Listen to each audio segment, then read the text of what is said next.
6월 27일 금요일 경건의 시간을 시작하겠습니다. 기도하겠습니다. 저의 마음을 살피시는 하나님 아버지, 거룩한 주님의 말씀 앞에 설 수 있도록 인도하여 주시니 감사합니다. 베드로의 설교가 사람들의 마음에 깊은 찔림을 주어 우리가 어찌할꼬 외치게 했던 복음의 능력을 묵상합니다. 성령님께서 저희의 완악한 마음을 부드럽게 하시고 선포되는 말씀을 통해 저희 안에 숨겨진 죄를 깨닫게 하옵소서. 그리하여 참된 회개의 자리로 나아가 주님께서 제시하신 구원의 길을 온전히 따르는 복된 하루가 되기를 간절히 소망합니다. 예수님의 이름으로 기도드립니다. 아멘. 사도행전 2장 37절부터 42절까지의 말씀을 읽겠습니다. 같이 읽습니다. 사람들이 이 말을 듣고 마음에 찔려서 형제들이여 우리가 어떻게 하면 좋겠습니까? 하고 베드로와 다른 사도들에게 말하였다. 베드로가 대답하였다. 회개하십시오.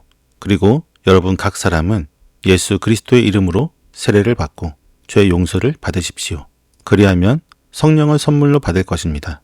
이 약속은 여러분과 여러분의 자녀와 또 멀리 떨어져 있는 모든 사람, 곧 우리 주 하나님께서 부르시는 모든 사람에게 주신 것입니다. 베드로는 이 밖에도 많은 말로 증언하고 비뚤어진 세대에서 구원을 받으라고 그들에게 권하였다. 그의 말을 받아들인 사람들은 세례를 받았다. 이렇게 해서 그날의 신도의 수가 약 3,000명이나 늘어났다. 그들은 사도들의 가르침에 몰두하며 서로 사귀는 일과 빵을 떼는 일과 기도에 힘썼다. 아멘.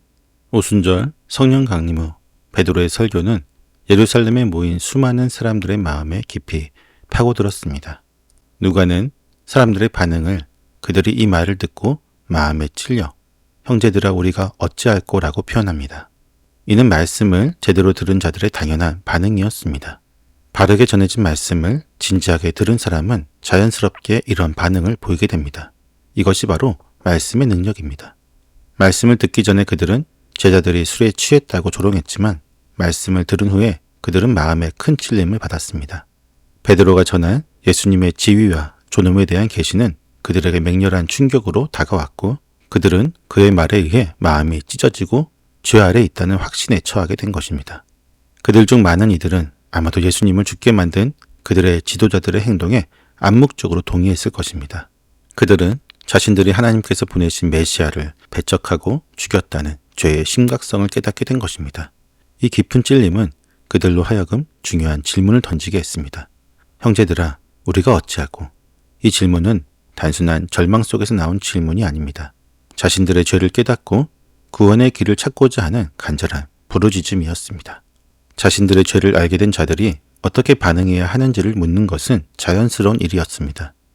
그들은 자신들의 상황을 명확히 인식했고 이제 어떻게 해야 이 죄의 문제에서 벗어나 하나님과의 관계를 회복할 수 있을지 해답을 구했습니다. 이는 복음이 진정으로 역사할 때 나타나는 가장 분명한 증거 중의 하나입니다. 말씀이 듣는 이의 마음을 파고들어 죄를 깨닫게 하고 나아가 구원을 향한 갈급함으로 이끄는 것입니다. 베드로는 이 질문에 대해 즉각적이고 명확한 답을 제시합니다.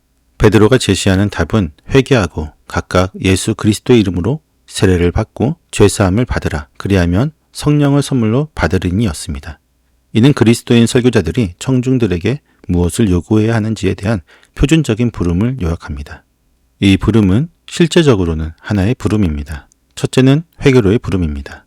회개는 단순히 태도에 대한 정신상의 변화나 후회의 감정이라기보다는 사람의 인생에 있어서 방향의 전환을 나타냅니다. 이는 죄악되고 신실하지 못한 삶의 방식으로부터 완전히 돌아서서 하나님께로 향하는 것을 의미합니다. 회개는 세례 요한의 가르침과 예수님의 선포를 반영하며 죄의 용서를 위한 근본적인 변화를 요구합니다.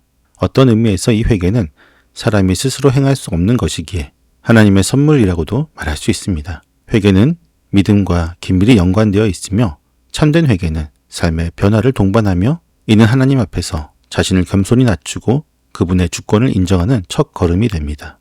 둘째는 세례입니다. 베드로는 예수 그리스도의 이름으로 세례를 받으라고 권면합니다. 세례는 죄사함을 받았다는 외적인 표징이자 그리스도의 연합을 상징합니다. 세례를 받는 것은 예수님께 대한 충성 속으로 들어가는 것을 의미하며 세례 시에 예수님을 주로 고백하는 것이 관례였습니다. 요한의 세례가 죄 용서에 관한 하나님의 선물을 매개했던 것과 마찬가지로 기독교적 세례는 용서의 징표로서 간주되었습니다. 더 나아가 기독교적 세례는 부가적인 축복을 함의합니다. 예수님께서 성령으로 세례를 베푸실 것이라고 약속하셨듯이 이 선물은 예수님의 이름으로 교회에 의해 행해지는 물 세례를 수반합니다. 세례가 외적 상징이라면 내적 정화를 성취하시는 분은 성령이십니다. 베드로의 답변에는 회개, 예수 그리스도의 이름으로 세례, 죄사함, 성령을 받는 것 이렇게 네 가지 핵심 요소가 제시됩니다. 이 네 가지 요소는 누가의 사도행전에서 전환 경험의 일반적인 요소들을 형성합니다. 성령이 임하는 시점은 항상 동일한 순서를 따르지는 않지만 세례와 성령을 받는 것은 그리스도인이 되는 경험의 필수적인 요소입니다. 또한 세례와 죄사함의 관계에 대해서는 세례가 죄사함의 전제 조건이라기보다는 죄사함이 세례의 근거가 된다고 보는 것이 타당합니다. 누가복음과 사도행전의 다른 구절들을 보면 죄사함은 주로 회개나 믿음과 연결되어 있습니다. 따라서 베드로의 메시지에서 가장 중요한 생각은 회개이며 다른 요소들은 회개를 따릅니다. 회개는 세례와 죄사함 그리고 성령의 선물로 이어집니다. 베드로가 유대인들에게 촉구한 핵심적인 반응은 메시아를 거부했던 삶에서 완전히 돌이켜 예수님의 이름을 부르고 그분의 공동체 안으로 세례를 통해 들어와 오순절에 강력하게 역사했던 성령의 선물을 함께 나누는 것이었습니다. 베드로는 이 용서의 약속과 성령의 선물이 참됨을 알도록 촉구했습니다. 왜냐하면 하나님이 이 약속을 너희와 너희 자녀와 모든 먼 데 사람에게 주셨기 때문입니다. 여기서 너희와 너희 자녀는 유대인을 가리키고 모든 먼 데 사람은 세상 곳곳에 흩어져 있던 유대인들과 이방인들을 모두 포함합니다. 이는 하나님의 구원 계획이 특정 민족이나 시대에 국한되지 않고 모든 인류에게 열려 있었다는 것을 분명히 선포하는 것입니다. 베드로는 이러한 말들을 통해 자신의 설교가 시작돼 요엘서 2장 32절의 인용을 잘 마무리하며 하나님의 부르심의 중요성과 모든 인류를 초대하시는 그분의 은혜로움을 강조합니다. 베드로는 여기서 멈추지 않고 또 여러 말로 확증하며 권하는데 이는 누가가 베드로의 설교 전체를 다 실은 것이 아니라 핵심을 요약하여 전하고 있음을 의미합니다. 그는 이 논평으로 자신이 단지 베드로가 행한 말의 요약을 전한 것이라고 암시합니다. 베드로의 설교는 한마디로 너희가 이 패역한 세대에서 구원을 받으십시오입니다.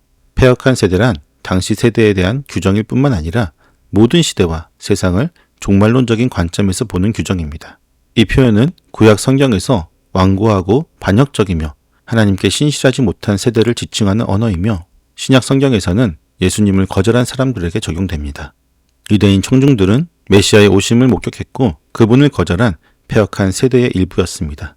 그래서 베드로는 자신의 마지막 말로 그러한 세대에 닥칠 운명으로부터 구원을 받으십시오라고 호소함으로써 자신의 말에 긴급함을 더했습니다.